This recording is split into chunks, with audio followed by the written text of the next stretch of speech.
Hey everybody, this is Chris DeFurio with Keys to the Shop. Thank you for tuning in to another series, another episode in the series on COVID-19, focusing on stories and insights that are going to help you, hopefully help you in the midst of this crisis. These are all, by the way, if you have Spotify, these are all located in a public playlist on Spotify, and you'll find the link to that in the show notes here on iTunes or wherever you get your podcasts. It'll be in the show notes. But that has a collection of all of the episodes that are specifically focused on this crisis, and this will be in there as well. So we're talking with Jonathan Pascual today. He was a Founder Friday guest on the show, and that was episode 177, also in the show notes. And it was such a great interview with him. You know, the Taproom Coffee and Beer in Atlanta, Georgia was founded in 2014 and is just a fixture. And the Kirkwood neighborhood is so focused on serving its customers well, creating community and amazing coffee and beer experiences. And Jonathan's approach to business is a very passionate and measured one. A lot of what we focused on in the last talk with Jonathan on Founder Friday was around work-life balance, talking about hospitality to staff and customer service and customer retention. And in today's conversation with Jonathan, we're going to be talking to him about how this has impacted his business, what he's done to switch things up to stay open and actually retain his staff. What's the economic viability of the new operating procedures that he has in place? Work-life balance, of course, makes its way into this conversation along with caring for staff, taking measures to reduce risk, being creative to continue to serve your community. And there's a lot of really amazing insights in here. I think you're really going to be encouraged by what Jonathan is talking about today, and it's very timely, of course, for what we're going through. So I do hope you find this encouraging and useful and helpful. So here now is my conversation with the owner of Taproom Coffee and Beer in Atlanta, Georgia, Jonathan Pascual. Jonathan, welcome back to Keys to the Shop, and I'm glad to be talking with you today. Yeah, thanks for having me again. So we're talking with owners about their experiences with this crisis, and the last thing that we heard from you on Founder Friday was that you're in the midst of, in fact, right after the interview, you're on your way to your new location at the high school, and we were talking before this recording that that of course is now shut down, and that's just one of the major things that you've had to scramble to adjust to. That's pretty huge. Yeah, it's really unfortunate that whole location is tied to the school being open, and so not only were we closed regular school holidays, but then all of this hit, and so they just announced that they're closed until the beginning of May. Wow. That really seals it then. So I want to go back a little bit here to when this first started to happen. What were your thoughts when, I think probably in February, it was when I think a lot of us were, like towards the end of February especially, people were starting to get real serious about it. What was your experience as an owner hearing about this, and what kind of actions did you start to take or plan to take? Well, for us, I'm sad to say it's probably just part of being in the South, that people weren't taking it too seriously or thinking that maybe it wouldn't hit here as hard as anywhere else in the U.S. or the world. And so even though we were hearing things and having those rumors go around in late February, even I was maybe thinking incorrectly about it all and thinking, oh no, it won't be that bad even if it comes here. And so it wasn't until really the first week of March, I'd say, until we started really being scared, not scared outright, but thinking it really may hit us harder than we had thought. And so early on, I didn't do much pre-planning, but it was more step by step, just with however it was day to day. I started communicating with my staff. So I remember about 3 weeks ago, that first week in March, I put out a coronavirus fact sheet to my staff on Slack and just said, hey, you've been hearing stuff in the news. Here's some facts, and tried to make it as objective and confirmed scientific as possible, and got them to where they just started increasing knowledge. Because everyone's saying crazy things out there of whatever theories and bad science, and I wanted my staff to be as informed as possible. So we started with that, and then gradually, as the restrictions hit us, or just the threat of virus transmission hit us, we started ramping up kind of practical reactions to it and our response as a company. Well, I imagine that your city, you're kind of in the outskirts, but still Atlanta, as a bigger city in the South, like you mentioned, the attitude of the South toward it. But they probably took action before a lot of other people. It wasn't actually terribly long before. So we are in the city of Atlanta, and so we're in on everything that goes on for the city at large. And so really, I think we really were behind a lot of other places, and we had slow response from our state. And the city of Atlanta was one of the first to really issue the more, closing down the cafe seating and restaurants and bars, and it was all within a few days that people responded, and some of those got issued more at county levels. And still to this day, our state is still lagging behind on the whole, but the city was very on the leading edge as far as those in our area. Okay. So it was really, if you wanted to be proactive, you needed to do it on your own, because the city was just going to kind of let you do whatever you wanted within their restrictions, which were lagging. Right. And really, more than anything, I was looking to my peers in the industry. So like everyone else, I was on social media, on Instagram and Facebook, and in a couple of owner Facebook groups where we're a little more, open vocally with our communication. And I was just seeing what was going on in other cities. And so I knew that whatever tidal wave, or it was going to ramp up really fast when it started hitting. And so I think that compared maybe with some others as far as coffee shops and then the larger restaurant industry, I at least knew what was going on in those conversations and knew what was going on in the other cities. And so I was internally preparing and then getting my staff ready. And so I think that kind of a very few day lead time did actually help us in the end to get prepared in time for some of the changes. Well, some of those changes in the beginning were simply cosmetic or like light operational stuff like gloves and to-go and things like that. But at what point did you start to realize that people's jobs were on the line now, and maybe even your business?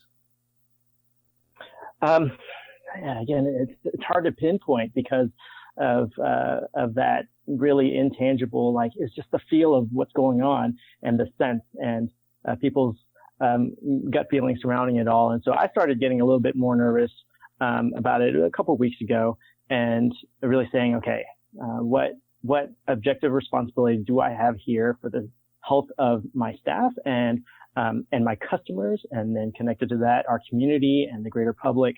And so we moved to the all disposable around the same time other people were doing it in our city and around the nation, and even gearing up ahead of time and saying, okay, we're likely going to shut down the cafe, and we did before it was mandated by the city, but not long before. It was only a couple days before.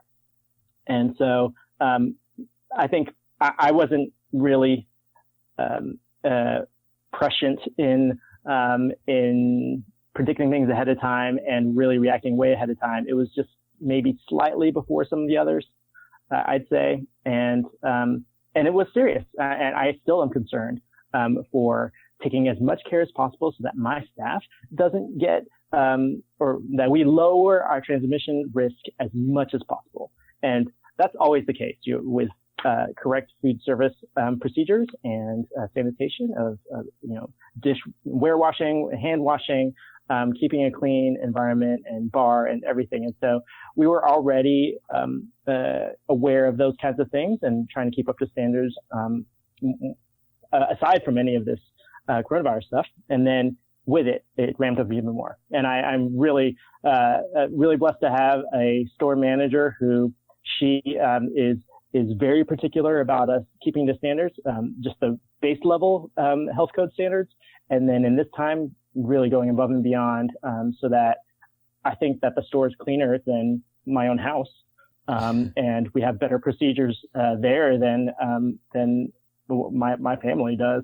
And so I feel good now about where my staff is and our level of risk with each other and with the public. We are doing everything possible so that our risk of carrying anything or transmitting it to anyone else would be as low as possible.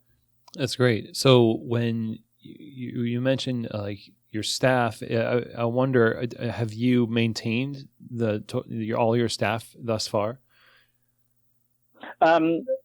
Yes, actually, I at the same time that I want to tell our story, I hurt for the others who have had to close up shop, who've had to lay off people. But really, our staff, we've been able to retain everybody. And the only loss we had was somebody who was in the middle of training. And I said, I'm committed to keep you on. You can finish up your training weeks and then come on fully for the hours that I had promised you originally. And then that person decided, because of just personal health concerns, to not stay on with us. Right. But it was their choice. And everyone else, I communicated ahead of time. I said, I have a commitment to you. I'll stay open and give you as many shifts as I can. You let me know if you don't feel comfortable working, or if you are great on personal finances and want to give up your shifts for others. And there were a couple of people who said that very graciously and allowed others to take on shifts. So we've been able to employ everybody or keep them employed, and we only made slight cuts to hours as we cut off some of our evening hours. Everyone's doing across the board. There's curfew times, and our closing times a little bit before those for the voluntary curfews. And so we shaved off 3 hours of every day on our closing end, but we maintained all of our other hours, even opening still at 6:30. So it's got to be a challenge, though, because now you've got less hours in your original location, and then you've got no hours in the high school location. And those baristas have to find a home. But usually when that happens, you're like, well, geez, I wish I could find a home for you, but there's no hours. But literally now there's even less. So I guess practically, how are you able to realistically maintain, having the staff on? What have you switched? What have you done to create that possibility? Well, there's the real, only a discrete number of shifts that people could work. And I'm not overstaffing, definitely not in this time. And so there's only so many shifts to give away. We distribute those as evenly as possible. But for me, giving priority to my full-timers, who it is their only job, and they're relying on that for bill paying and everything. Several of the other people have multiple jobs, or at least two, and so they were able to balance some stuff out. But really, we said, okay, what is our need? And we said we still need to have 2 people on at all times, and then 3 when it's busier. And we have actually found that because we pivoted and made curbside our only way of interacting with customers, we actually needed more people to service those busy times. And so we've made a little shorter coverage shifts. And my managers, so the store manager from the high school location came over, and she's been helping with management of all of our operations right now. And so I've got 2 managers under me for one location, but really we're in completely new systems, all new procedures, checklists, needing to manage things. And we can get into talking some of the other things where we've done a couple of projects and deliveries. And because of those, we actually created, in essence, some extra shifts. Not that we're really, paying out more than before, but because we shaved some hours, created a little bit of open shifts in other hours, it has actually balanced out. And we're just under the line of where we were as far as the number of hours total people had or needed when we were in normal operations. All that to say, somehow we made it work, and I think that people are my employees have been able to work and overall, hopefully, pleased with being able to still pay some bills, still be sustainable financially, and we haven't been able to cut or haven't had to cut anybody completely. So when you say this balances out, I'm wondering about for the business, as many people have had to cut in their entire staff because there is no business. And it seems like your community is responding well to the curbside service, the takeaway. Is this just breaking even for you, or how long is this new model that you've got with the staff you have and the hours they have? How long is that sustainable before you have to pivot again? And I know that's like saying, right, tell me the future, Jonathan. But I mean, what's your gut say there? Yeah, as I tell the story, I mean, that is the whole other side of it, the sales and needing incomes. So you need cash in to be able to pay people for their labor. And so I could keep people at the same shifts all day, but then if I don't have that money, eventually I go broke. But I think unique situation we're in, and I try to say this as tactfully as possible, because so many of our fellow industry people are hurting right now, and places have had to close completely or drastic cut to hours or staff. Our community has rallied behind us, and right when things were shifting, everyone poured into the local businesses. And so people were buying gift cards and loading that up, knowing we needed the cash in the short term. They were buying up all of our merchandise and saying, hey, we're here to support you through this. And that gave us a little bit of a cushion. And then the crazy thing is, even after now we're on, the voluntary restrictions of it's not enforced by the police or anything at this point. People are still buying coffee. We're doing it in the most sanitary interactions possible, curbside only, and people drive up, they roll down the window, we hand them their stuff. We don't have to do any cash handling or anything like that. And our sales haven't dipped as much as other people's have. So I know people throw around numbers, but just for where we are, we're probably only down, I'd say 30 to 40%. Okay. And with that, we've cut out all food, so our food cost has gone down to zero. We shaved those little bit of labor hours in the evenings. I've talked to my investors and landlord, and everyone has been so gracious to kind of putting things on hold for right now.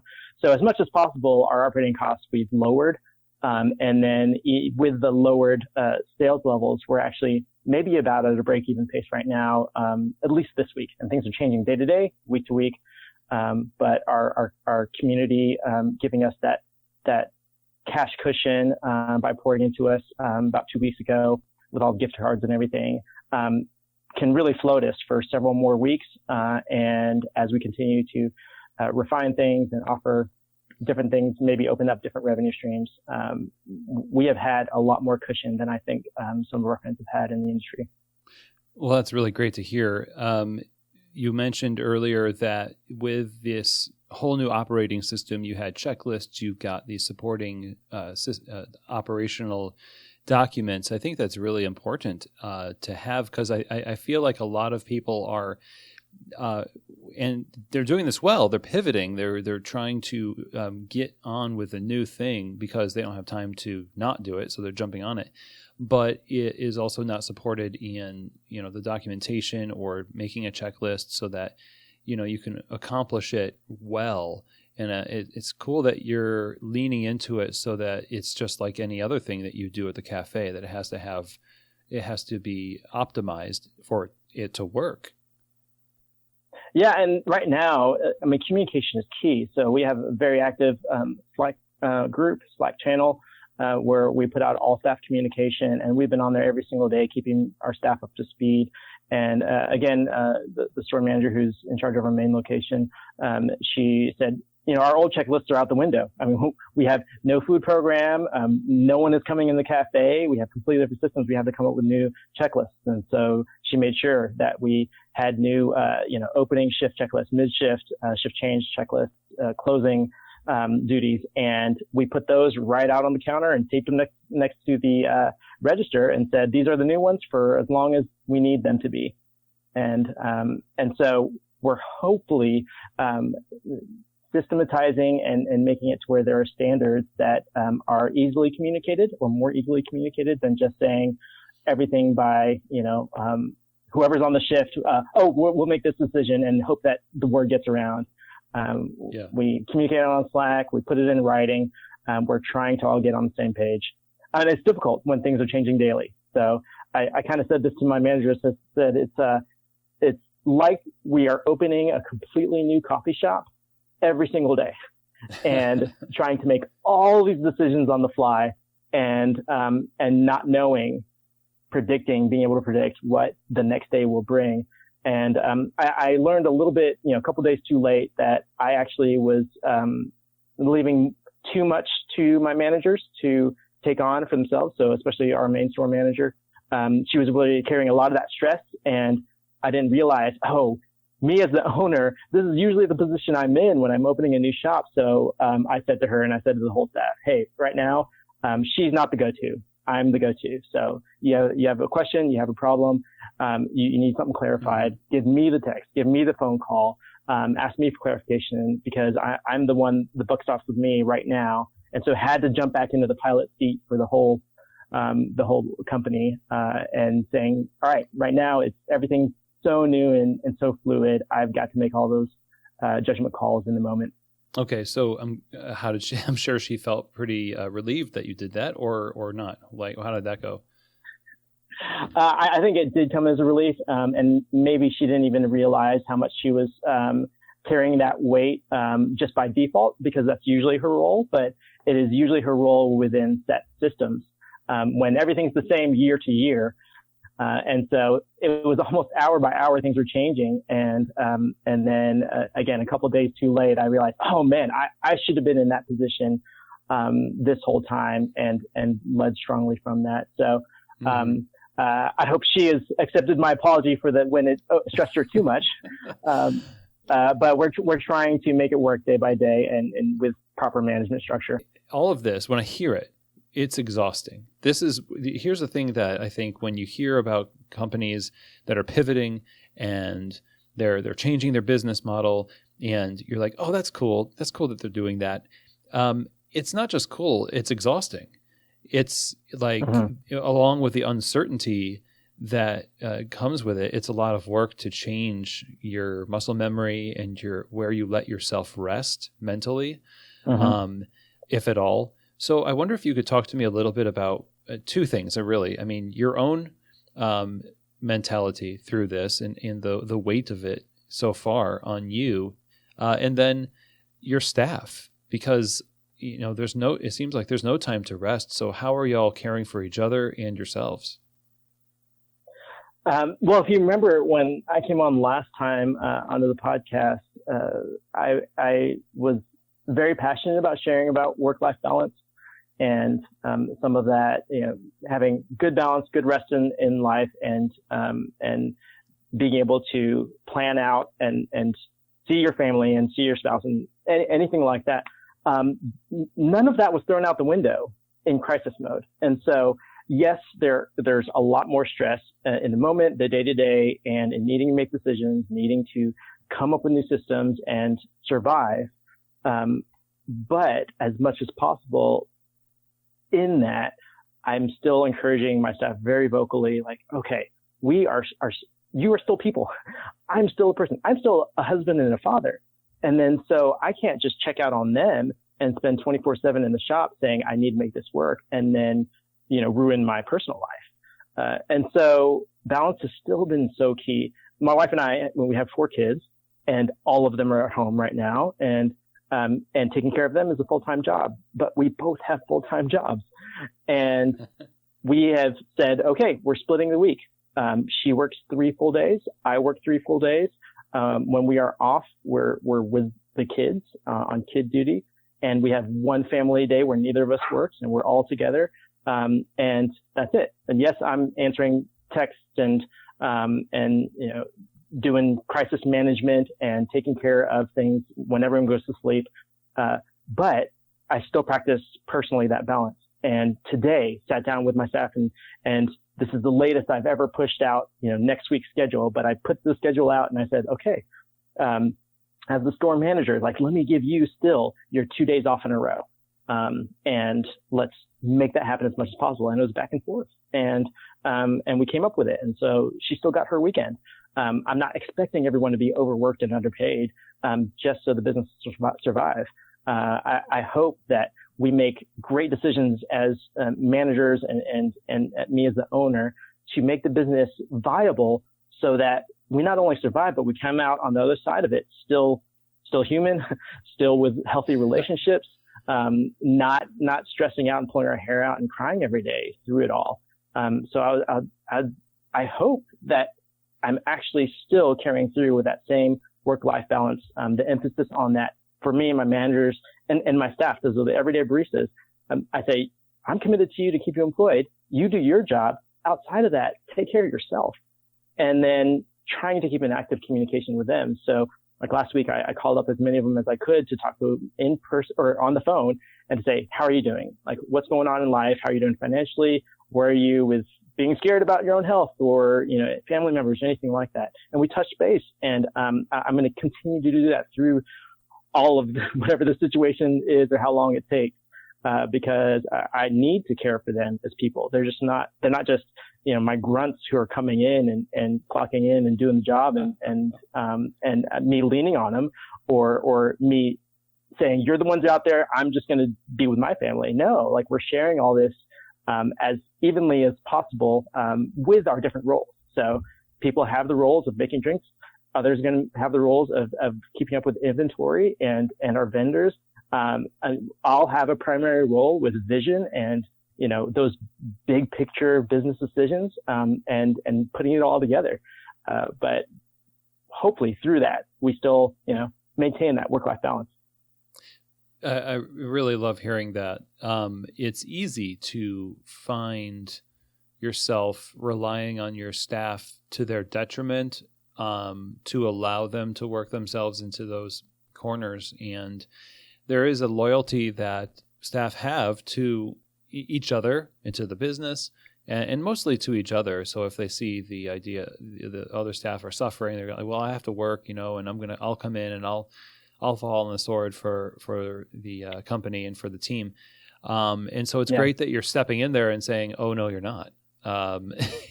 And keeping people from that, because our industry is not very good at, providing those borders for people, let alone recognizing that people are, getting burned out. So I wonder, there might be some people that have gone about it in an opposite direction where, the owner is not necessarily involved, and it's really just kind of everyone's trying to hack it out of a sense of loyalty. And maybe they're hearing this and they're thinking, oh, geez, now I feel convicted. I feel a little bad. Is it too late? I mean, in this crisis to start doing things better for your staff the way you are? I would hope it's not too late. And I can't speak for anyone else. But I'm an eternal optimist, and every day is a new day. And so even if you've done it wrong, every step of the way up to now, tomorrow in a way is a fresh start.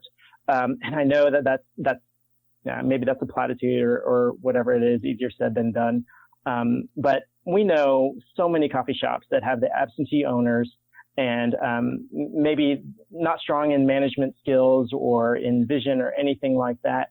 But I have seen people turn that corner, and whatever it is, maybe they read a book, maybe they, listen to Keys of the Shop, whatever it is, that they then have that aha moment and then change their ways and people can come out of it. I would hope that that's still possible right now, even through the crisis, that if your doors are still open, that you get all the information you can and do best for you and your family and your staff. and your customers and community, and fight hard for it. I know people have thrown in the towel right now, and a lot of them that had to do that and had no other choice. And I feel for them. The ones who still have that opportunity and still have open doors, or, an open curbside, or whatever it is, like, do everything you can so that you are doing this well, so that you are keeping your people employed, and you are keeping, kind of a what is it, maybe the lighthouse for people in the fog, and saying, we're going to stay open as long as we can through this. We're going to do it well. We're going to do it sanitarily, and not putting anyone else at risk as much as we can. But I'm here for others. And I think that anyone can have that change of heart at any time. Maybe that's just believing the best in people, but I think that it is possible and not too late. And so get ideas from others, and talk to other business owners, other coffee shop owners and baristas at places that are still surviving. Ask them, call them up. I mean, we're a community that is fighting for each other right now. And so we're not like cutthroat competition and wishing ill on anyone else. Like, if anyone wants to call me up, call me, text me, direct message me on Instagram or email, or get in touch with the website, and let's talk through stuff. Like, we are a community together, and it doesn't help me at all if other people, everyone else just goes out of business, because that's not a great industry to be a part of. So I'm here. I know you're there, and a lot of other business owners, especially those who are still making it work and still surviving through it, would love to help others in this. Well, I really appreciate your heart, Jonathan, and what you're doing. And I also appreciate you taking time to talk to us today. I hope things continue to go well for you and your team. And again, thanks for the example and the insights. Well, thank you. I know that it's been valuable just for me listening to your little mini series on how people are getting through this, and it helps just to hear other people's stories for that solidarity and feeling like I'm not in this alone. And so I hope that you continue staying strong with helping to put people's stories out there and give people ideas and give people tools through this whole crisis. Well, I think one of the things that really stands out to me from this conversation with Jonathan, actually two things. Of course, work-life balance, even in the midst of a crisis, is such a healthy perspective for him to take. And there is a lot to be said for doing what you can to maintain that, because not every one of you is going to have the ability to do it the same way, but looking for the ability to bring balance to what you're doing is critical, and it's great that he put that message out there. Also, I love that he stepped in and took the reins and helped his managers out and was sensitive to the amount of work that those staff are taking. It may just be that you've got salaried staff that are doing a lot of extra work, and there's a sense of just, we're going to get through this together. But as the leader, as the owner, it's up to you to maintain a healthy balance for them, because as we've talked about on the show many times, staff in those positions tend to take on more than is healthy. And that kind of thing needs to be regulated, or you need to take on some work yourself to take it off of their plate. And that's really critical in this time. So love everything that Jonathan talked about. Thank you, Jonathan, for joining us again on the show. We hope nothing but the best for you and your crew as this crisis continues. It's great to see the example you're setting for us in the industry. Appreciate every one of you. We are in this together, and I hope that these stories and these episodes are helping you. See you here next time on another episode focused on the COVID-19 crisis, from keys to the shop.